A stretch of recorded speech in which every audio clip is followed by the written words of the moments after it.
I'm Melissa Merrin. I'm an aerialist, trapeze artist, silk artist. It's not all bright lights and feathers and sequins. There's a lot of hard work that goes into the final product. I gave up a lot to do the trapeze. It's a sort of career that you can't half do. If you're going to do it, you do need to sacrifice quite a lot. It takes a lot of hours training and something special from the heart. The Circus Space is a circus school situated in North London. It's an old generating chamber which was turned into a school about 10 years ago, and it's got fantastic facilities where professionals can come and train. I've been a performer all my life from the age of 16 when I left school. I was an ice skater originally, followed my mother's footsteps. She was a ballerina and then an ice skater and choreographer, and I always wanted to be in a show. And so when I was 16 I left school and joined Holiday on Ice and toured with them for nearly 9 years. When I left the touring I became a teacher and taught ice skating and got involved in the fitness industry, so I was always quite fit and doing something physical with my life. I've known Melissa for about 12 years, 13 years.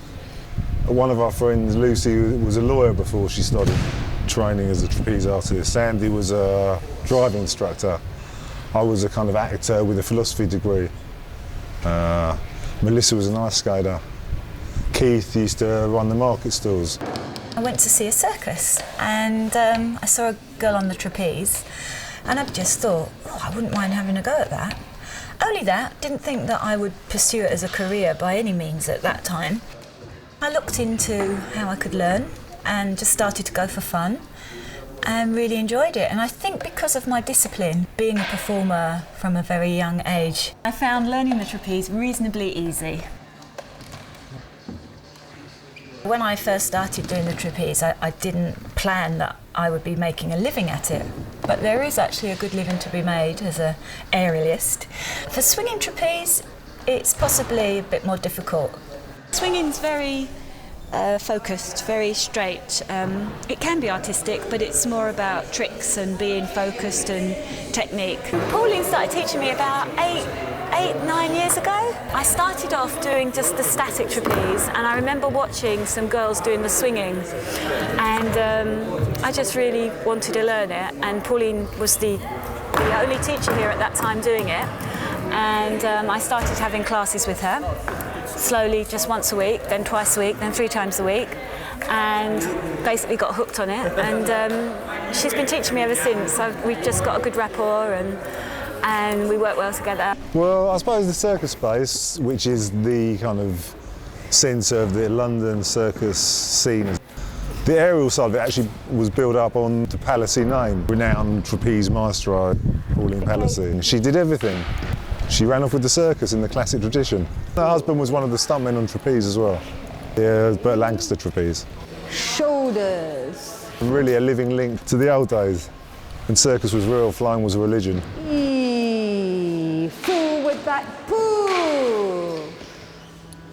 That was a little bit higher, but you're still doing your last movement a little bit too early. Because you're lifting nicely, you're coming forward nicely, but you're going back that fraction too early. Wait till later, so as you go back, it just takes you really up. You should feel as you're traveling, you should be traveling up with your swing, which pushes you up, right up into the air. Okay. And push. Push. That was better.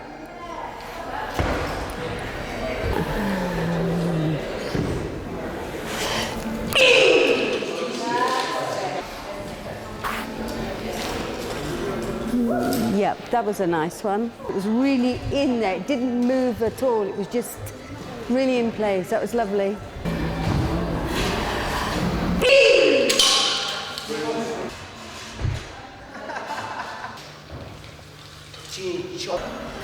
Yep, it's nice. It's there. There's nothing wrong with them. And 1, 2, straight legs. You didn't drive your legs around the bar enough, Melissa.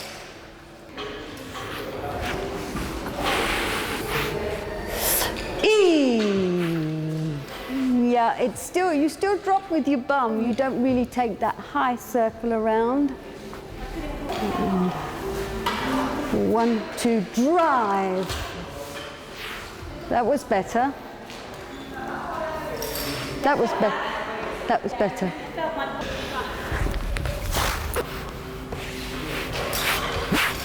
That was better. Okay. So don't forget, it's the same thing when you whip out, really whip late. And really think once you're whipping out, Melissa, is not to drop, to whip. So your feet go right up in the air. And when you feel that your hands are there and your feet are up here, then as you let go, just bring the feet in, lifting everything up. So you're searching up here. You're not thinking about putting your feet on the bar. You're thinking of bringing your arms and head up there. So all you have to do is step into it. Because if you start looking for the bar, this is what you're going to get. Yeah. So don't forget to stretch. Stretch. Nice one. You've got no problem with them. Especially your pirouettes. Your pirouettes are much better than some of the other stuff. I enjoyed that. Thank you. That was good. It wasn't too bad. First one, right, was it? It was lovely. Oh, thanks, Pauline. Thank you. Yeah, it's quite full on, a half an hour, non-stop. Because normally when you do an act, it's about 6 or 7 minutes, and it's all non-stop. So when you do a class for like half an hour, to try and make as much of it as you can, you try and do as much as you can, obviously. So yeah, it's quite full on. She's very good. She's very, very good. She has very nice form, very nice style. Everything's always perfect. There's never a wasted move or a hand that drops. She's very classic. She's not a contemporary kind of performer.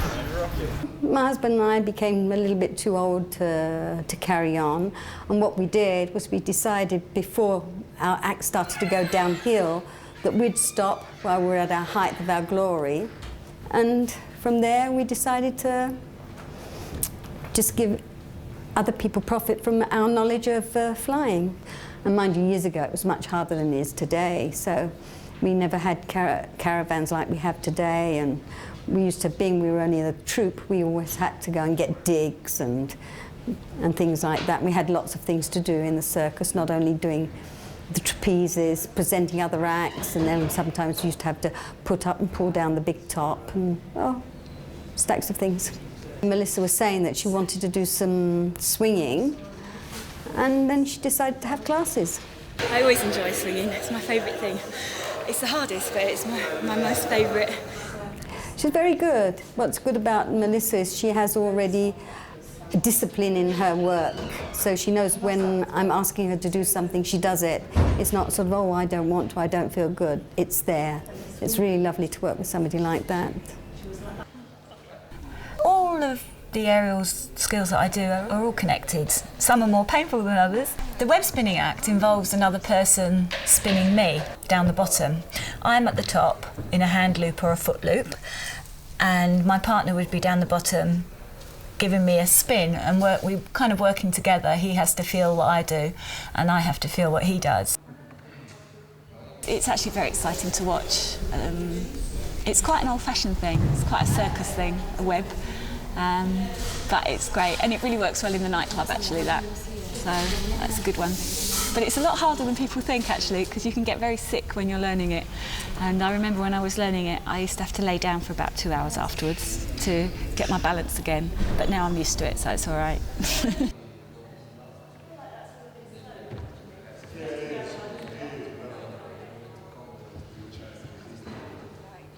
It all looks very beautiful and painless, where in actual fact, when your foot is in that foot loop, it's excruciating.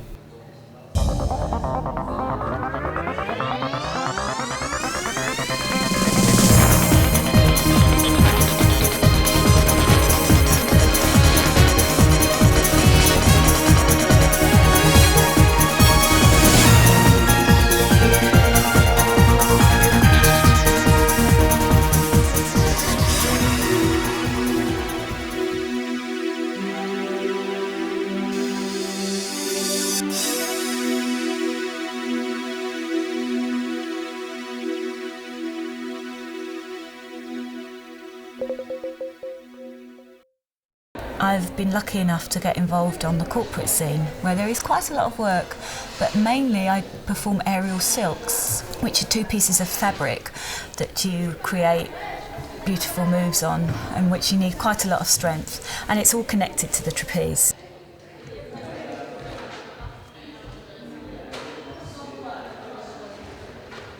I managed to do a very, very nice job for the BBC, in which three of us were silk aerialists and I was rolling down, doing a big famous drop in the centre, and it was excellent for the business for silks, not only for us but I think for a lot of other people.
Aerial work that I've done, the circus has to be the hardest job in the world.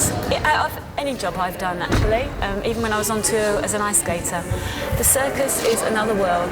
It's the most magical world also. I'm so glad that I did it. I would not change anything. I mean, I went on tour for probably about 2.5 years in total with the circus, staying in a little caravan, putting up my own rig, taking it down, performing 2 acts, sometimes up to 16 to 18 times a week in every show. And as I say, it was hard. Melisa, bravo! Trapèze de Mademoiselle Melisa. Bravo, bravo! Melisa, bravo! But it was something I had to do. I mean, why learn the trapeze if you're not going to join a circus?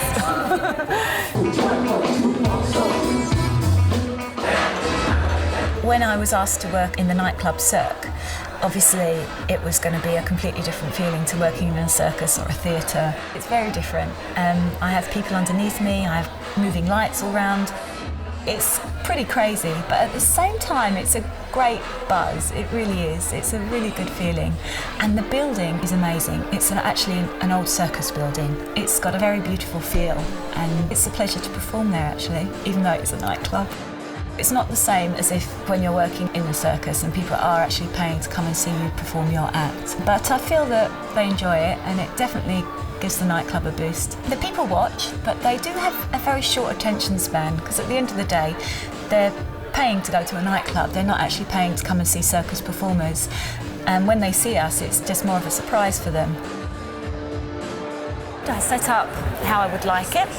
I had riggers in to check everything and decide on the acts and the style and book the acts and book the people to perform. I do all that. But the hours are crazy. I mean, we work at like 1 o'clock in the morning and stuff. It's crazy music, crazy costumes. But I like it. I do enjoy it. And that's normally once or twice a week.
be different.